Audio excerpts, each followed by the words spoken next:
in 1975, when you had your first hit, Love to Love You Baby, the safest thing in the industry would have been to bet that you would not have another hit, because it was a disco record, and disco was considered a fad.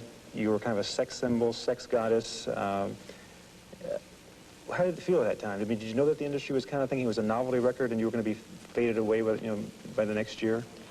Well, I was aware of what they felt, but I didn't feel that that they were right. But I felt that they were justified in feeling that way, because of Love to Love You was really not a song that was well sung, one could say. Because that was a song that you were a singer and you weren't really singing in that song. Exactly. You were making kind of sexual grunting sounds. Yeah.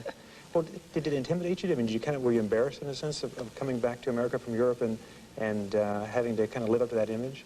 Oh yes, I think that it was never me. Anybody who knows me from before, they all thought it was quite a big.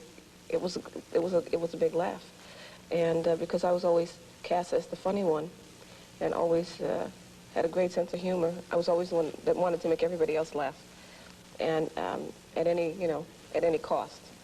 Did you feel that you could overcome that? Because once people get stuck with certain images, it seems like it's really hard to change that. Ringo Starr, he's always considered the funny Beatle and so forth. Yeah. Did you think you would eventually be able to turn that around?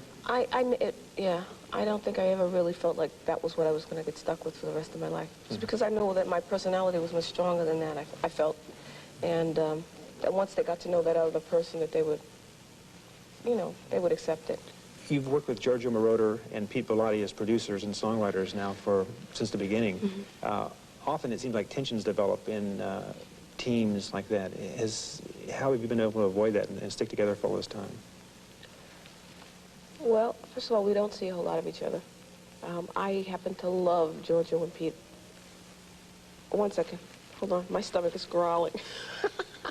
It's going... The audience isn't going to know what hit them. It subsided. You want to ask that question again? Or... Yeah, it's easy just to ask it, I guess. Since the beginning, you've worked with producers Giorgio Moroder and Pete Bellotti. That's a long time. A lot of times, artists and producers... Excuse me. Excuse me, I'm only laughing because it's like once things start going wrong, they start going real wrong. Okay. Like candid camera. All right. Okay. We work with producers. Yeah, who are those people you work with? Okay. Wait, well, let me get it out, please. I can't take it. No, it's okay. Once I laugh, I'll get it over with. I have an innate need to laugh a lot, Okay. Since the beginning, you've worked with Pete Bellotti. I can't remember their names. He goes... Yeah. It's like you're reading a script now, Oh, gosh. My eyes are watering. Boy. Here we go. Now I can't watch him say this because I'll start laughing. You've worked with Pete Bellotti and Giorgio Moroder, your producers, ever since the beginning. A lot of people seem to develop tensions with their producers over a period of time, and they break away. How have you been able to maintain that relationship for so long?